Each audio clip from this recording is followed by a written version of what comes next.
네, 프레스룸 라이브는 유튜브로도 함께 시청할 수 있으니까요. 댓글로 의견 많이 남겨주시기 바랍니다.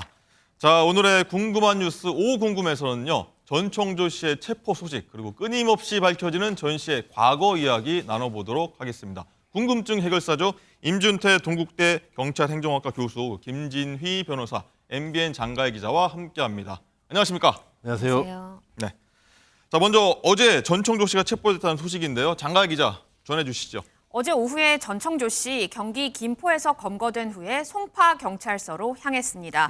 어제 저녁 8시가 조금 넘은 시간에 전청조 씨 송파 경찰서의 모습을 드러냈는데요.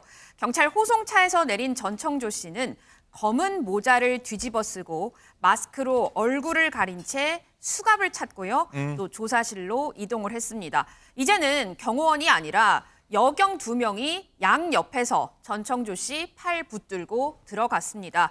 여기서 기자들이 질문도 많이 했거든요. 무슨 질문했는지 들어보시죠. 네.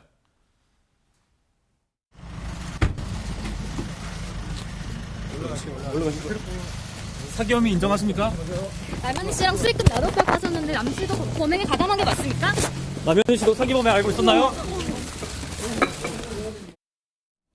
뿐만 아니라 경찰은 김포에 있는 전청조 씨 모친의 거주지 그리고 전청조 씨의 거주지인 송파구의 주상복합을 압수수색해서 증거물 확보에 나서기도 했습니다. 네, 전청조 씨 이제 유치장에서 하루를 보냈을 겁니다. 오늘 아침 공개된 신분증을 보면요. 근데 오늘이 전청조 씨 생일이더라고요. 맞나요? 맞습니다. 오늘 전청조 씨 생일인데요. 네. 저희가 생일까지 어떻게 아냐면 사실 전청조 씨의 성별 논란이 계속되지 않았습니까? 네. 그래서 뭐 유튜버라든지 뭐 여러 기자들이라든지 함께해서 전청조 씨의 그 주민등록증, 신분증을 많이 이게 공개가 됐어요. 그래서 전청조 씨의 생일이 96년 11월 1일인데요. 96년생이니까 28살입니다. 그러네요. 네, 오늘이 28살 생일을 유치장에서 맞게 됐습니다. 그렇군요. 예. 자, 그리고 김진희 변호사. 이 아까 전청조 씨 자택 서울 송파구 뭐 시그니엘이라고 뭐 많이 나왔지 않습니까? 네. 근데 저거 보도를 보니까요. 최근에 보도를 보니까 11월 3일 이틀 뒤잖아요. 그때가 이사 가는 날, 이제 집이 그때까지 월세가 네. 계약돼 있다고 했잖아요. 네네. 이 집을 방을 뺀 건가요? 뭐 어떻게 봐야 되나요? 뺄 수 있나요? 네, 일단은 지금 이제 김포에서 체포가 된 것으로 네, 지금 네. 알려졌는데 그 시그니엘 같은 경우는 말씀하신 대로 이제 11월 3일이 계약 만료 기간이라고 하는데 이미 벌써 이 전시 짐까지 다 빠진 상태라고 아, 합니다. 그런가요? 네, 전 짐까지 다 정리가 된 상태고 그렇기 때문에 이 전시 같은 경우에는 김포에 있는 친척 집에 머물다가 이렇게 체포가 된 것으로 알려지고 있습니다. 야, 근데 김포 친척집이라고 하는데 어떻게 이거를 경찰은 또 찾아낸 건가요? 그렇죠. 근데 뭐 조사를 정말 하다 보면은 뭐 이렇게 사람 한 명 잡는 거는 요즘에 수사력 정말 대단하기 때문에 뭐 쉬운 일이었던 것 같습니다. 네. 그리고 이제 전청조 씨가 사기와 사기 혐의, 미수 혐의 아니겠습니까? 네. 이렇게 빨리 속전속결로 체포영장 발부되고 뭐 이렇게 돌아가는 상황이 굉장히 빨라요. 이런 경우가 있나요?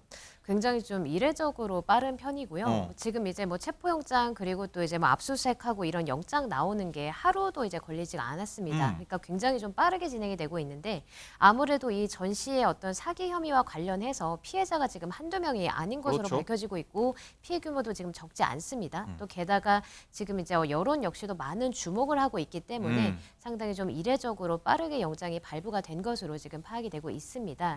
또 게다가 이제 법원에서는 이렇게 전 씨한테 영장을 발부를 하면서 이 전 씨가 이제 앞으로 출석 요구에 불응할 우려가 있다라는 이유로 일단 어쨌든 영장을 발부한 것으로 보이는데 어떻게 보면 이 전 씨가 앞으로 도주를 할 우려도 충분히 있다라고 보여지고 이런 도주 우려를 조금 최대한 좀 조속하게 차단하기 위해서 이렇게 발부된 것으로 보입니다.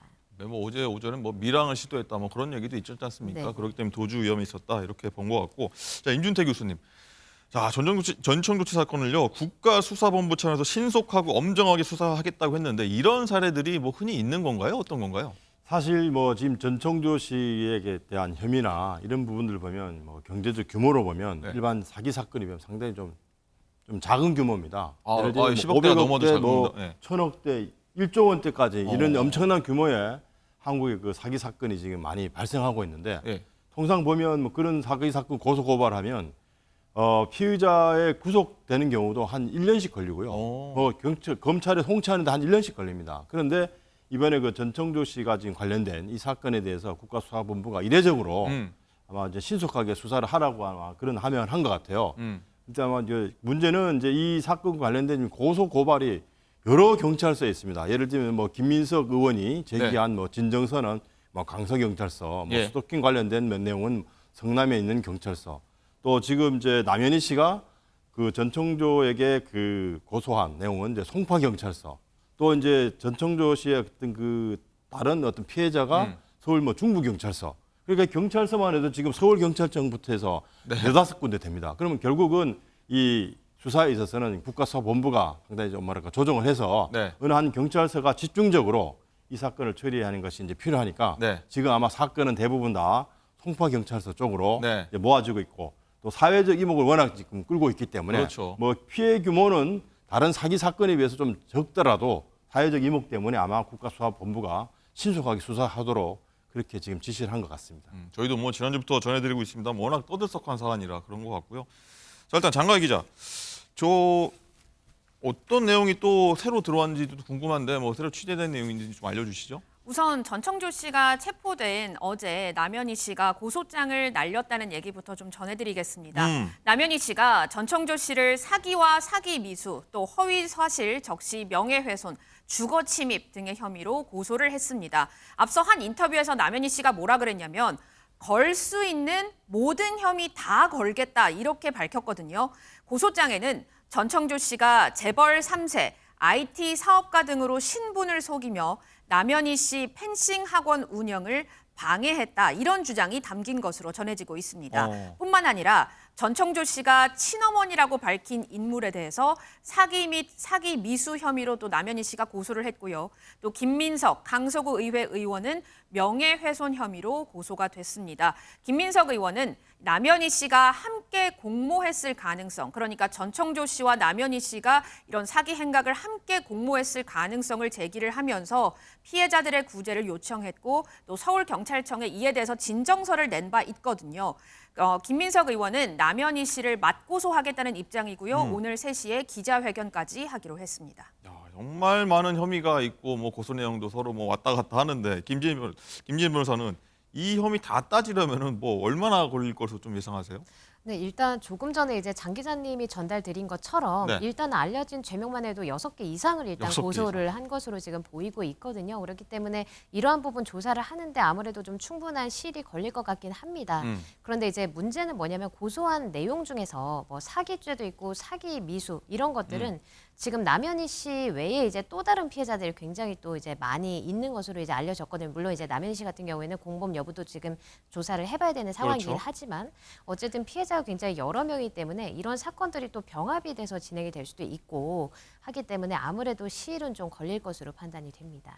어쨌든 뭐 전 씨 측에서도 또 억울한 점이 있다고 지금 얘기를 하는 상황이에요. 네. 그래서 뭐 전 씨에서도 뭐 억울하다, 무고죄, 뭐 맞고서 이러면 더 진흙탕 싸움으로 가는 거 아니겠습니까? 뭐 그럴 수도 있기는 한데 지금 이제 무고죄 같은 경우에는 성립되기가 굉장히 지금 어려운 것으로 보여지고요. 왜냐하면 무고죄라는 거는 상대방이 이제 죄가 없다는 거를 정확하게 인지를 하면서도 단지 이제 형사처벌을 받게 할 목적으로 해야 되는 거기 때문에 단지 억울하다고 뭐 무고죄로 고소를 해서 네. 이것이 진행되기는 좀 어려워 보이긴 합니다.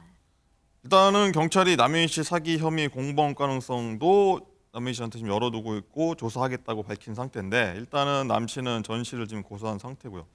남 씨에게 뭐 유리하거나 한 건 아닌지 어떻게 보십니까? 지금 상황을? 네, 일단은 그 남 씨가 고소했던 죄명 중에서 뭐 스토킹이라던가 주거 침입이라던가 이런 것들은 일단 남 씨가 뭐 피해자인 것으로 뭐 공범이나 이런 어떤 여지가 없지 않습니까? 근데 그게 아니라 뭐 사기라던가 사기 뭐 미수라던가 이런 것들이 이제 남현희 씨 역시도 공범 아니냐 이런 어떤 의혹이 제기가 되고 있고 조금 더 수사가 필요한 부분이긴 합니다. 네네. 근데 일단 결론적으로 말씀드리면 공범으로 의심을 받거나 어떤 여지가 있어 보이는 사람이 네. 고소를 맞고소를 했다라 그래서 그 사람이 그것 자체로 이제 피해자로 전환이 된다거나 그렇지는 않고 네. 오히려 이제 고소인 조사를 하는 과정에서 수사 단서를 또 얻을 수도 있는 거거든요. 그렇기 때문에 이게 맞고소를 했다거나 이러한 사정만으로 뭐 남현희 씨한테 유리하게 돌아간다거나 이렇게 보기는 어렵습니다. 그렇군요. 예.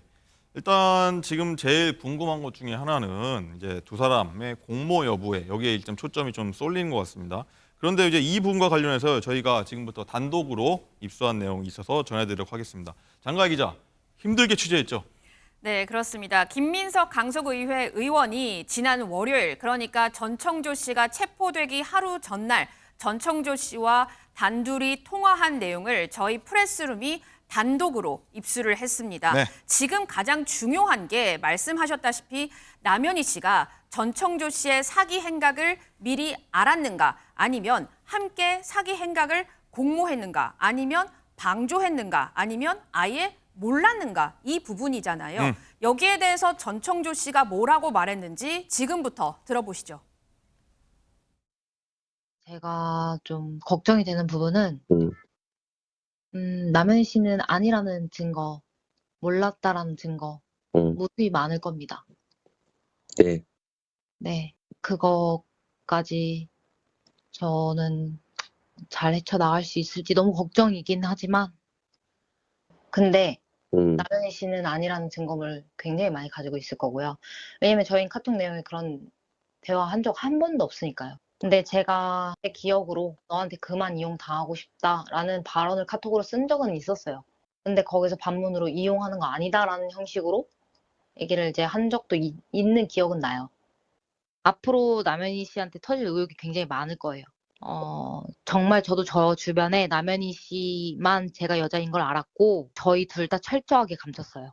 경원한테조차도 진짜 철저하게 정말 감췄지만 경원은 알았을 거예요. 여행도 같이 가고 뭐 여권도 보고 했었으니까. 그치만 경원분은 직접적으로 저한테 뭐 대답, 뭐 질문 안 했고 저 혼자는 남현희 씨가 이 사실을 알고 있었다라고 밝히는 건 못해요. 증거가 하나도 없어요. 제 주장은 할 수 있겠죠. 근데 저는 진짜 이길 자신이 너무 없어요. 혼자는 진짜 못 이겨요. 증거가 아무것도 없기 때문에. 혼자는 못 이긴다. 증거가 아무것도 없다. 전청조 씨가 이렇게 얘기를 합니다. 자꾸 전청조 씨가 남현희 씨와 공모했다는 증거가 없다는 얘기를 많이 하는데 이 증거가 왜 없는지, 원래 없앤 건지, 아니면 처음부터 없었던 건지 이거는 수사를 통해서 밝혀질 내용이라서요. 저희는 그냥 목소리를 들려드리기만 했고요.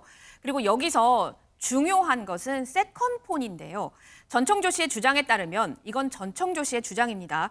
전청조 씨는 자신의 세컨폰을 통해서 어머니의 계좌로 입출금을 하는 등 모든 금융 기록은 이 세컨폰에 저장이 되어 있는데 지금 이거 갖고 있는 사람이 전청조가 아니라 남현희 씨라고 합니다. 가져갔죠? 남현희 씨도 그렇습니다. 남현희 씨도 한 인터뷰에서 이런 얘기를 해요.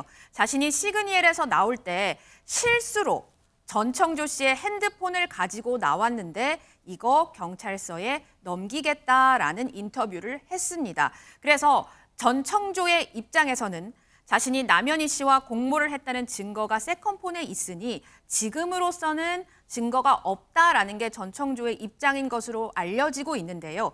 우선 이거는 전청조 씨의 주장일 뿐 모든 것은 수사를 통해서 밝혀질 내용이고요. 이에 대해서 남현희 씨가 반론이 있으시다면 저희는 얼마든지 또 담아드릴 예정이라는 점 알려드립니다. 네, 그렇죠. 일단은 세컨폰을 경찰에 제출하겠다고 남현희 씨가 했으니 뭐 일단 수사 뭐 명명백백하게 밝혀질 것 같은데 임준태 교수님은 이거 어떻게 들으셨습니까? 일단 뭐 두 사람의 그 진술이나 인터뷰 내용들이 좀 상반되는 경우도 있고 또 실제 어떤 특정한 시점부터 알게 되었는지 이게 또 중요합니다. 예를 들면 이제 남현희 씨가 어떤 교제하는 기관에 뭐 여러 가지 얻은 물건들이 많잖아요. 명품이라든지 자동차나 이런 걸 우리가 법적 평가를 하려면 처음부터 모르고 받았을 때, 정황을 모르고 받았을 때는 우리가 사실 뭐 몰수라든지 책임지기 어렵지만 적어도 어떤 그 전청조 씨가 어떤 사기 행각을 벌이고 주변 사람들에게 어떤 그런 자기의 어떤 직위를 이용해서 하는 내용들을 어렴풋하게라도 안 상태에서 뭐 그런 물건을 받게 되면 또 법적 평가가 달라집니다. 그리고 지금 일단 뭐 남현희 씨는 자기는 피해자라고 얘기를 하지만 상당한 기간 동안 교제를 했기 때문에 이런 돈의 출처라든지 또 뭐 사업 관련된 이런 내용들을 아마 직간접적으로 경험을 했다면 충분히 어떤 그 사기 사건에 어떤 연루될 수 있다는 것을 아마 감지했을 수도 있습니다. 물론 이제 그런 특정한 시기라든지 방법이라든지 규모라든지 이런 것은 차후에 이제 그 수사 과정을 통해서 좀 더 소상히 밝혀져야 될 대목이라고 보여집니다. 어쨌든 이 세컨폰이 가장 이 핵심일 것 같은데 이 남현희 씨가 갖고 있다는 이 전청조 씨의 세컨폰, 뭐 남현희 씨가 당연히 훼손하지 않은 채 경찰에 제출하겠죠. 뭐 일단은 그렇게 보기는 해야 되고 만약에 뭔가를 이제 삭제를 했다고 해도 요즘에 이제 포렌식 기술이 워낙 좋습니다. 그렇기 때문에 이제 삭제를 한 부분도 이제 복구가 충분히 가능하기 때문에 이 세컨폰을 좀 잘 살펴봐야 되고 물론 이제 전청조가 저렇게 좀 길게 아까 들으신 것처럼 얘기를 했지만 결국에는 뭐 남현이랑 공범이다 뭐 이런 식의 어떤 얘기를 하고 있거든요. 네. 그래서 물론 전청조 씨 얘기만 들을 것은 아니지만 이런 것들을 뒷받침할 어떤 증거가 있는지 그리고 전 씨의 피해자들의 어떤 진술로부터 남현 씨의 공모 여부 또는 이제 방조 여부가 좀 확인이 될 수 있는지 네. 이 부분을 좀 확실히 수사를 해야 될 것 같습니다. 네, 이 부분은 명확히 밝혀져야 될 것 같고요. 자, 한가 기자, 그리고 어제 저희 MBN 뉴스 7 단독 보도에 따르면요. 남현희 씨의 고급 자동차 벤틀리라고 하잖아요. 이 남 씨 명의로 구입이 됐다고 하더라고요. 네, 그렇습니다. 어제 저희 사건팀 신영빈 기자가 남현희 씨가 타고 다니는 벤틀리, 명의가 남현희 씨로 되어 있다고 밝혔습니다. 자동차 등록 원부를 한번 봤더니 3억 원 상당의 벤틀리 최종 소유자가 남현희 씨로 되어 있는 것 확인이 됐고요. 그런데 남현희 씨는 한 인터뷰에서 전청조 씨가 고급 주상복합 명의를 자신 명의로 해준다고 했지만 이 제안을 거부했다고 했거든요. 돈의 출처가 의심되기 때문에. 그런데 차량은 남현희 씨의 소유다. 조금 아리송하죠. 우선 목소리 좀 들어보겠습니다. 네. 100억 시그니엘 집을 제 명의로 해준다고 해서 예. 제가 해주지 말라고 계속 거부했어요. 저 예, 너무 예. 무섭다고. 그 돈이 무슨 돈인 줄 알고 제가 해요. 장가 기자, 또 여기서요. 전청조 씨의 주장은요. 남현희 씨가 고급 승용차 이 벤틀리 요거를 타고 싶다고 했다고요? 그렇습니다. 이 부분도 저희 프레스룸이 단독으로 입수한 내용인데요. 남현희 씨는 벤틀리의 소유주가 맞고 전청조의 주장에 따르면 이거 현금으로 구매했고 이 차도 피해자의 돈에서 나온 것 맞다라고 인정했습니다. 그러면서 남현희가 이 차 타고 싶어 했다고 말합니다. 들어보겠습니다. 그 벤틀리는 현금 주고 사신 거예요? 네, 맞아요. 남현 씨가 네. 드링크로 벤틀리를 타고 싶다고 말을 했었고 그러면 그 현금은 어느 피해자한테 나온 거예요? 저랑 연락을 하고 있는 분이 한 분이 계시는데 그분에 대해서는 그분 동의 없이 제가 말씀을 드리기는 좀 그렇고. 그러니까 누군지 특정이 하실 수 있는 거네요. 네. 전부 다 저는 돌려주고 싶어요. 저는 처음부터 욕심도 없었고 중간중간 전청조랑 당연히 싸우잖아요. 네. 이제 같이 지내다 보면 네. 그럴 때마다 나 그냥 그 집에서 나간다고 그냥 내가 가지고 들어온 그 물건만 가지고 나갈 거라고 네, 그랬더니 계속 울고불고 무릎 꿇고 일단은 김진희 변호사님, 자동차를요 전청조 씨 명의로 해서 남현희 씨한테 주는 것 그리고 처음부터 남현희 씨 명의로 되어 있는 것 요거는 무슨 차이라고 봐야 돼요? 일단은 이 남현희 씨 명의로 만약에 차를 이제 한다고 하면 예. 보통 이제 필요한 서류 중에 주민등록증이라든가 운전면허증이라든가 이런 신분증이 반드시 이제 필요하죠. 그리고 이제 책임보험 같은 게 우리나라는 해야지 이제 되는 거기 때문에 관련해서 남현희 씨가 어떤 조치를 이렇게 취득을 하면서 뭔가를 했을 수 있습니다. 근데 그렇다는 것은 무슨 의미냐면 이 남현희 씨가 이 벤틀리가 이제 굉장히 고가의 차량이잖아요. 3억 1억 알려졌죠? 그렇죠. 그렇다면 이러한 차량을 과연 전 씨가 어떠한 돈이 나서 어떤 자금 출처로 인해서 이것을 취득을 했는지 한번 의심을 해볼 수 있지 않았냐. 아니면은 적어도 어떠한 자금의 출처인지 심지어 나아가서 알았을 수도 있겠다라는 어떤 의심을 불러일으킬 수가 있는 겁니다. 그러니까 결국에는 이것들이 굉장히 좀 차이가 있는 것이고 만약에 이제 남 씨 명의로 이제 차가 구입이 된 것이라고 하면 이러한 것도 이제 물론 확인을 해봐야 되겠지만 이런 경우에는 남 씨가 적어도 전 씨와 이제 공모를 했거나 아니면 방조를 했거나 이런 어떤 가능성이 있는 주요한 정황 중에 하나로 작용을 할 수 있습니다. 그렇군요. 자, 임준태 교수님, 일단 지금 얘기를 들어보면은 100억짜리 오피스텔, 그 시그니엘이라고 하지 않습니까? 요거는 좀 부담스럽지만 3억 원짜리 벤틀리 고급 승용차, 요거는 괜찮다. 뭐 이렇게 좀 들리거든요. 이거 어떻게 보세요? 그렇죠. 이 지금 남현희 씨 입장에서 보면 사귀던 사람이 뭐 선물이든 아니면 뭐 그냥 공짜로 줬든 간에 뭐 자동차는 통상적으로 뭐 좀 부유한 사람이 선물로 줄 수 있다고 보이지만 사실 100억짜리 정도의 그 고급 주택 같은 경우, 아파트 같은 경우는 사실 받기도 부담스럽고 또 워낙 액수가 크니까 그 부분에 대해서는 심리적 부담이 있었던 것 같습니다. 그러니까 아마 이것은 아마 가격이나 어떤 그 물품의 어떤 종류에 따라서 남현희 씨가 가졌던 어떤 심리적인 특징이 좀 다르다고 보여집니다. 그렇군요. 예.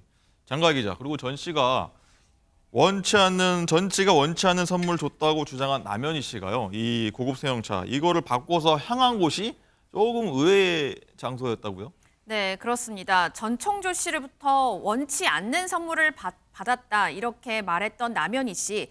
전청조 씨로부터 벤틀리 차를 받은 후에 차를 꾸미는 랩핑 전문 업체에 맡겼다고 합니다. 그런 후에 자신의 SNS에 예쁘게 탈게요라는 글과 함께 사진을 올린 것으로 파악이 됐고요. 현재는 이 글은 삭제되어 있습니다. 이 랩핑이라고 하면 이 차를 필름지를 활용해서 이 차 외관을 보호하고 또 색을 바꾸는 일종의 튜닝이라고 보시면 되는데요. 네. 벤틀리의 경우에는 이 시공비가 한 300만 원 정도 든다고 합니다.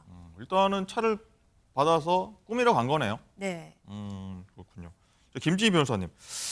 자, 이제 이거는 보면은 전창조 씨 주장에 따르면요. 이 사기 범죄로 일단 얻은 수익은요. 이걸로 이제 고급 승용차 벤틀리 샀다는 거잖아요. 네. 요거는 이제 몰수가 가능한 건가요? 어떤 건가요? 피해자 돈이었다면 그게? 네, 일단은 그 범죄 수익 은닉 규제법에 따르면 그 범죄 수익에서 유래된 어떤 것들이 이제 몰수가 가능하도록 되어 있습니다. 근데 제3자한테 건너간 물건이라 하더라도 그것을 가지고 있는 제3자가 그 해당 물건이 이제 범죄 수익에서 유래된 것이다라는 것을 알고 있었다면 그때 이제 몰수가 충분히 가능하거든요. 그렇기 때문에 이번 사건 역시도 경찰 조사 이제 결과에 따라서 그러니까 남현희 씨가 이 전 씨의 사기 범죄에 가담을 했거나 혹은 방조했을 가능성이 확인이 된다면 네. 결국에는 이 벤틀리가 그 범죄 수익에서 유래가 된 것이다라는 것을 인지를 하고 있는 것이기 때문에 그때는 몰수가 가능합니다. 요거 한번 따져봐야 되겠습니다. 정확히 네. 경찰 수사에서요. 그리고 장가 기자, 얼마 전 저희 프로그램에 출연했던 서울 강서구 의원 김민석 의원이 일단은 남현희 씨 향해서 일단 직격탄을 일단 날렸어요. 네, 그렇습니다. 남현희 씨에게 이 전청조에게 받은 고가 선물 피해자 구제위에서 사용되어야 하지 않나라고 직격탄을 날렸습니다. 김 의원은 엊그제 자신의 SNS에 남현희 씨 선물 받기 싫다고 얘기했으니 이제 다 반환하시라라고 언급을 했고요. 또 피해자들은 제2금융권을 통해서 대출받아 당장 이자 걱정에 잠도 못 이루고 있으니 남현희 씨에게 이제는 공식 답변을 요구한다 이렇게 덧붙였습니다. 네, 일단 남현희 씨는 뭐 이 두 사람의 사기 공범 의혹 제기한 이 김민석 의원한테 무고, 명예훼손 등을 일단 고소한 상황인데 임 교수님은 이 상황을 어떻게 전개되리라 보십니까? 일단 뭐 김민석 의원이 예. 그 서울경찰청 쪽에 진정서를 먼저 냈던 케이스고요. 그다음에 지금 이런 내용들이 이제 워낙 언론에 퍼지다 보니까 또 김민석 의원도 계속 인터뷰를 하게 되고 그러다 보니까 남현희 씨가 이제 맞고소를 한 거죠. 허위 사실에 의한 어떤 명예훼손 이런 부분을 지금 맞고소를 했기 때문에 아까 우리 변호사님 잠깐 지적하셨지만 뭐 맞고소 한다고 해서 뭐 유리하고 그런 건 아닙니다. 오히려 뭐 대질 신문이라든지 서로 네. 쌍방의 주장을 확인할 수 있는 길이 있기 때문에 또 김민석 의원 입장에서는 공인이거든요. 그래서 어떤 지역 주민들이나 어떤 사회의 어떤 상황에 대해서 뭐 고발할 수 있는 그런 자격도 있기 때문에 뭐 처음부터 그 뭐 허위인 것을 알고 하진 않았을 겁니다. 네. 그러나 본인의 경험상 충분히 예견될 수 있는 사항들 토대로 진정서를 냈기 때문에 막 그 부분은 뭐 저희가 볼 때 큰 문제가 없을 것 같은데 문제는 이제 맞고소한 남현희 씨의 어떤 그 상황도 녹록치는 않은 것 같습니다. 일단은 뭐 김 의원 말대로요. 이제 그동안 받았던 명품을 피해자들한테 구제에 사용해달라 뭐 이렇게 요구를 하고 있는데 그렇다고 해서 뭐 남현희 씨가 이거를 다 돌려줘야 할 이유는 없는 거잖아요, 사실. 예, 지금 저 전청조 씨와 관련된 사건들이 자꾸 나오니까 그로부터 받은 이제 물건들, 명품이라든지 자동차라든지 이런 등등의 것은 자기가 처음에는 뭐 모르고 받았다라고 하겠죠. 그러나 이제 아까도 이제 지적됐지만 정확한 시점이 만약 이런 범죄 정황에 대한 어떤 정도의 내용을 알고 있는 상태에서 의심을 했지만 그걸 받은 시점이라면 이건 당연히 이제 몰수 대상이 될 수도 있고요. 또 심지어 지금 많은 피해자들이 나오고 있다는 정황들이 나오니까 지금까지 받은 것을 빨리 돌려줘야 차후에 자기에게 어떤 그 가해질 비난, 형사 책임이라든지 뭐 공범 여부에 대한 이런 어떤 형사 책임 부분까지도 좀 저 감경을 받으려면 지금 신속하게 자기가 받은 수익들을 빨리 피해자들한테 이제 돌려줘야 되는 그런 심정인 것 같습니다.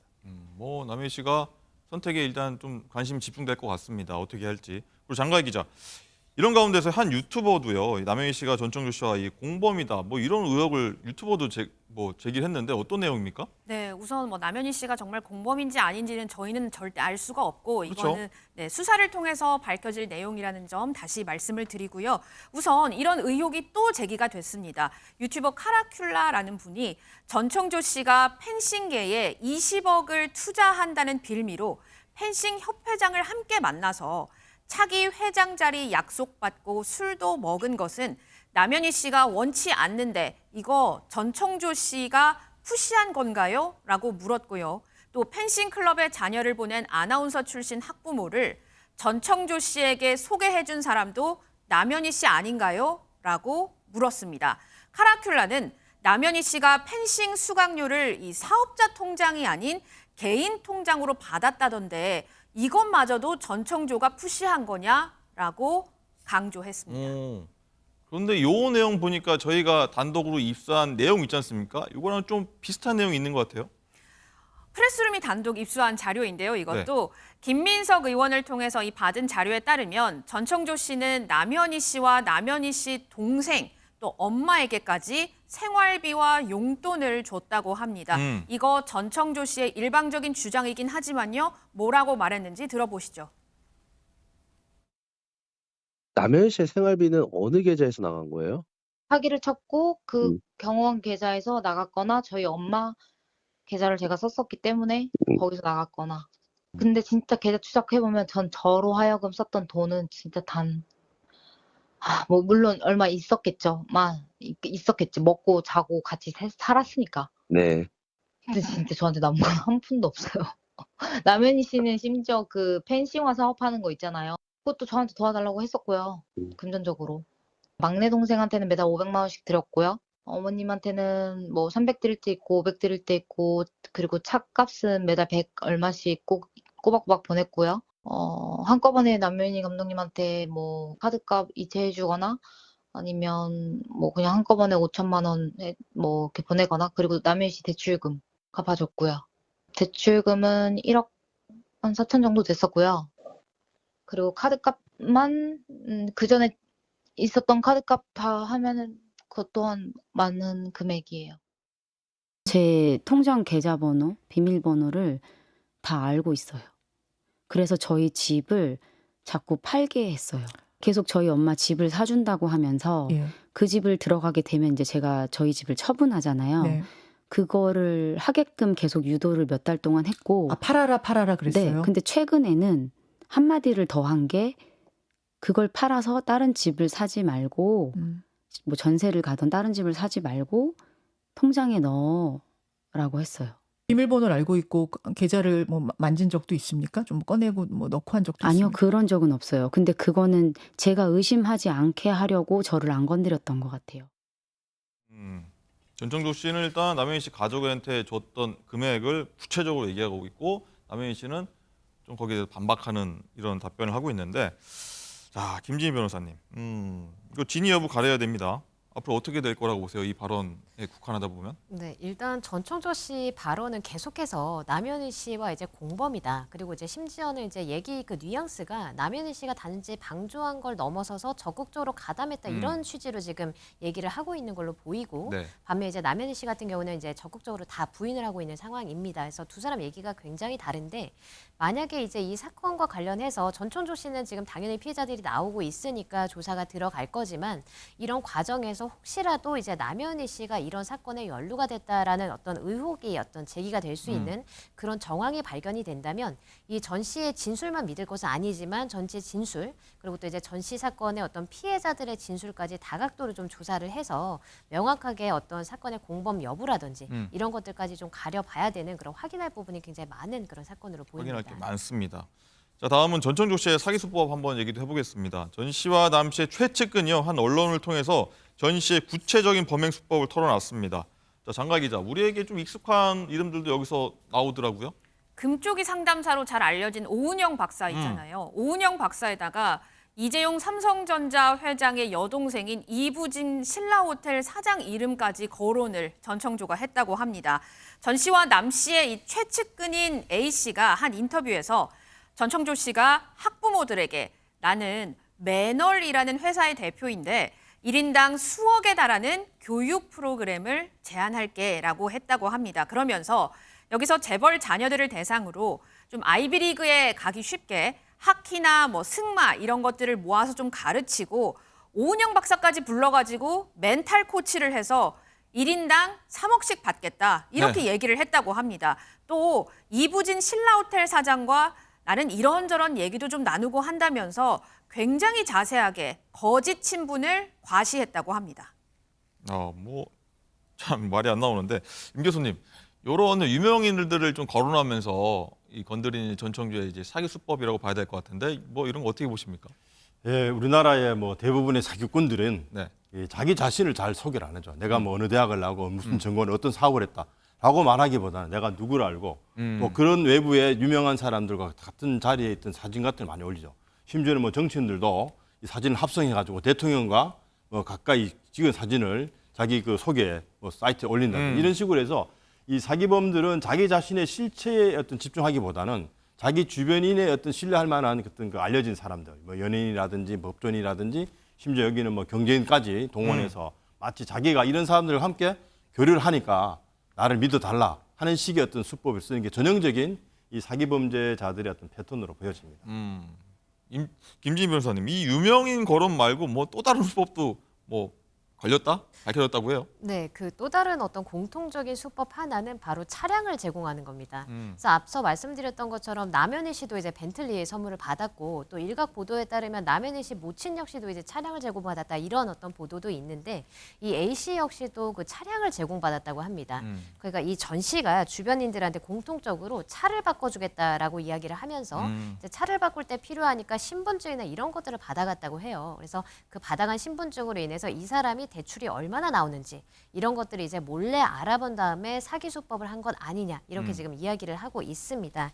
그러면서 이제 그 피해자 말에 따르면 전에 이제 사기를 당했던 사람들 중에서 이미 대출을 끌어간 사람 같은 경우에는 변호사 선임해서 고소까지 했지만 또 일부는 여력이 안 돼서 고소까지 못 간 사람도 있다. 그러니까 알려지지 않은 피해자도 굉장히 많이 있다. 이런 이야기를 했습니다. 네, 두 사람의 최측근이라고 하는 분의 일단 주장을 말씀을 해주셨고요. 일단 임 교수님, 모르는 사람이 내게 호의를 베푸면 100% 사기다. 뭐 이런 거를 개그맨 박명수 씨가 해갖고 요새 좀 많이 돌더라고요. 뭐 요거는 어떻게 들으셨습니까? 사실 뭐 세상에 공짜 밥은 없죠. 또 모르는 사람이 당연히 이런 호의를 베푼 것은 뭐 다른 의도가 있다고 보여지고 설사 아는 지인이라 하더라도 특별하게 어떤 사유가 없이 이런 고액의 물건이라든지 호의를 베푸는 것은 그 자체로도 사실 좀 의심해 볼 필요가 있습니다. 그래서 전형적인 사기 범죄자들은 사람들과 친분 관계를 유지하기 위해서 조금씩 베풀죠. 그래서 어떤 시기가 되면 어떤 큰 요구를 하고 또 그런 것들이 이제 사기 범죄로 이어지는 그런 사례가 종종 있습니다.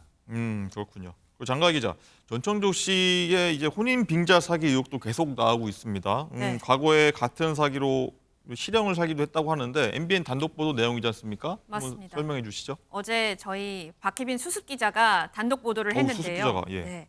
전청조 씨가 남현희 씨와 만나면서 또 다른 남자에게는 여성으로 접근해. 그러니까 남현희 씨하고 사귀면서 다른 남자에게는 여성으로 접근해서 혼인 빙자 사기를 벌였다. 이런 의혹이 제기가 됐습니다. 네. 전청조 씨에게 혼인 빙자 사기를 당했다는 30대 남성의 고소장이 서울 중부경찰서에 접수가 됐는데요. 이 남성에 따르면 스마트폰 앱을 통해서 전청조 씨를 알게 됐는데 당시에 그 사진을 보면 전청조 씨 머리가 긴 머리였다고 해요. 어허. 그런데 친해져서 결혼을 하자 이렇게 전청조가 얘기를 하더니 결국은 또 돈을 달라. 전형적인 수법이죠. 돈을 달라고 해서 수천만 원에 달하는 돈 이 남성이 전청조에게 줬다고 합니다. 더 기가 막힌 건요. 최근까지도 전청조 씨와 연락을 지속하고 있었고요. 참고로 전청조 씨 이전에도 혼인빙자 사기로 재판을 받은 바가 있습니다. 그러니까 이제 남현희 씨를 만날 당시에 또 다른 남성에게 여성으로 접근했다 이 얘기잖아요. 그렇죠. 참 네. 충격적인데 김진희 변호사님, 이 전청조 씨를 대체 어디서 만났다는 거예요? 네, 방금 이제 조금 언급을 드린 것 같기는 한데 그 이제 데이트 관련한 그 데이트. 어플리케이션을 통해서 이제 만났다고 하고 그 어플리케이션 그 프로필을 또 이제 그때는 긴 머리로 여자로 이제 해놨다고 해요. 그래서 이제 결혼을 하자라고 접근을 해서 수천만 원을 이제 가져갔다 이런 어떤 피해자가 속출을 한 것이고 그리고 또 이제 최근까지도 방금 말씀드린 것처럼 연락을 하다가 언론 보도를 보고서 비로소 사기를 알았다는 거니까 어떻게 보면 굉장히 또 감쪽같이 속였다 이런 어떤 행각을 했다라고 볼 수가 있을 것 같습니다. 네. 장가희 기자 더 충격적인데 웃으면 안 되는데 전청조 씨 이제 과거 결혼 얘기 이제 계속 나오고 있는데 어제 또 나왔습니다. 뭐 무려 3번 했었다. 어느 한 유튜버가 지금 공개했지 않습니까? 폭로? 제가 SNS를 봤더니 이런 얘기가 있더라고요.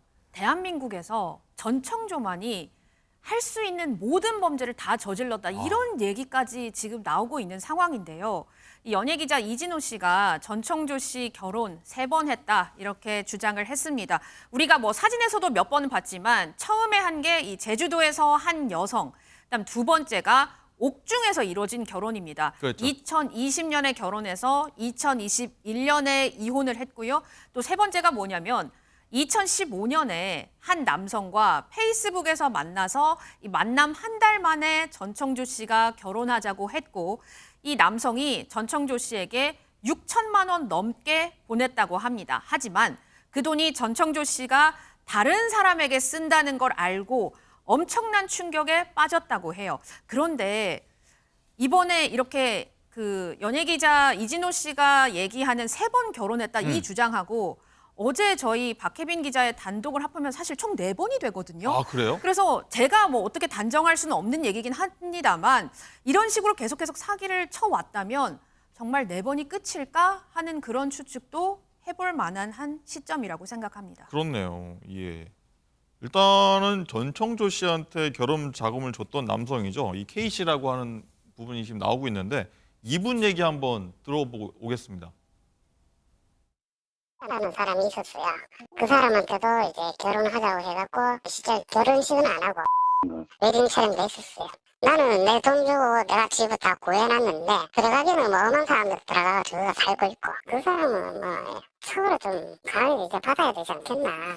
피해자도 많고 그 멀쩡한 사람들 인생 다 망쳐놓고 저도 같은 인생 다 망했는데 멀쩡한 사람은 인생 다 망쳐놓고 자기는 외제차 끌고 다니면서 살쳐갖고 뭐 이제 K 씨가 전 씨하고 혼인하려 했던 여성 2명과 삼각관계였다 이런 얘기를 좀 하고 있는 것 같은데 K 씨 주장이 사실이라면 이거는 혼인빙자 간음으로 봐야 되는 건가요? 일단은 이건 이제 혼인빙자 사기라고 이제 보통 이야기를 하시는데 어. 그 혼인빙자 사기라는 죄명은 없습니다. 그냥 이제 사기로 이제 분류가 되는 것인데 혼인을 빙자해서 이제 사기를 했다 이런 이야기인 거고요. 네. 그러니까 이 경우에 사기가 성립되는 것은 당연히 맞습니다. 그러니까 이제 처음부터 결혼할 의사도 없었거나 혹은 이제 본인이 여성이라서 뭐 또 다른 여성하고 결혼을 할 수 없는 상황이었음에도 불구하고 결혼을 하자라고 이제 접근을 해서 뭐 결혼 자금 명목이 됐던 뭐가 됐던 금전을 이제 편취했다고 하면 이것이 이제 명백한 사기죄에 해당합니다. 김 교수님, 전 씨가 정말 성별을 막 자유자재로 바꿔가면서 이 혼인빙자 사기 뭐 이걸 치고 있는 것 같아요. 예, 초기에 뭐 제가 이런 사건 이제 분석하면서 느낀 게 나이가 지금 뭐 오늘 아침에 뭐 생일이라니까 28살이잖아요. 네. 고등학교 한 1학년 정도의 학력을 갖고 있고 또 변변한 직장이 사실 없었던 젊은 여성입니다. 사실 여성 경찰관 2명이 호송하는 걸 보니까 뭐 남성이냐 여성이거나 아마 논란은 아마 끝난 것 같고요. 네. 사실 이런 정도 젊은 나이에 많은 사기 이미 벌써 10여 건 이상 또 처벌받은 전력 그리고 지금 결혼을 뭐 3번인지 4번인지 또 어떤 경우는 남성의 어떤 형태로 지금 이제 남현희 씨 같은 경우는 남성 쪽으로 또 어떤 교제를 하는 거잖아요. 또 전 사건 같은 경우 여성으로 전형적인 이 사이코패스 성향이 아주 높은 그런 이제 인물로 이제 보여지고요. 이건 네, 제가 네, 볼 때 뭐 거의 뭐 학술적으로 봐도 충분히 그런 저 진단을 받을 결과가 높다고 보여지고요. 특히나 이 남성성과 여성성을 자유자재로 이 구사할 수 있는 수준이라면 혹시나 이 뭐 다중인격적 그런 어떤 문제도 있지 않을까. 저는 상당히 그런 것까지도 지금 확대를 좀 해서 좀 분석을 했는데 아마 수사 결과를 통해서 이미 그동안에 자기 어떤 행실이나 그 행동의 전력들이 아마 다 드러나지 않을까 그렇게 예상을 하고 있습니다. 이 사이코패스, 이 다중인격, 요거는 좀 처음 듣는 얘기인 것 같은데 뭐 근거가 좀 더 구체적으로 뭐 어떤 면에서 그렇다고 그렇죠. 보세요? 이 사이코패스라고 하면 우리가 흔히 보면 뭐 연쇄 살인범이나 연쇄 방화범죄자에게 국한된 그런 형태로 보지만 그렇죠. 실제로 사이코패스 성향의 가장 큰 특징은 허언증입니다. 항상 거짓말을 많이 해서 거짓말을 오래 하다 보면 마치 그 거짓말한 그 내용 자체가 자기에게 진실로 다가오거든요. 그러니까 지금 이 전청조 씨의 어떤 그 행적을 보면 자기가 뭐 재벌 3세부터 IT 기업에 뭐 투자를 하거나 이런 다양한 전력들을 계속 써먹거든요.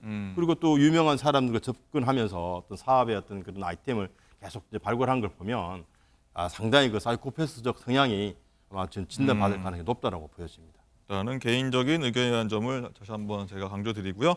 일단은 마지막으로요. 이제 데이트 앱, SNS 이런 온라인을 통해서 이제 접근을 하는 것 같아요. 보니까요. 이 전청조 씨가 어떻게 보십니까? 조심해야 될 것 같은데. 예, 아무래도 이제 젊은 친구 하니까 다른 사람들과 쉽게 접근할 수 있는 방법이 요즘은 이제 SNS라든지 모바일 폰의 어떤 여러 가지 앱들인데 아마 이 부분 또 이런 이제 전형적인 이제 시대에 맞는 어떤 그 범행 수법으로 보여집니다. 과거 같으면 직접 이렇게 사람을 만났어야 되는데 이제는 이제 비대면 그런 상황들이 많다 보니까 수법을 쓴 것 같습니다. 알겠습니다. 오늘 할 말은 많지만 오늘 5궁금은 여기서 마무리하도록 하겠습니다. 두 분 말씀 감사합니다.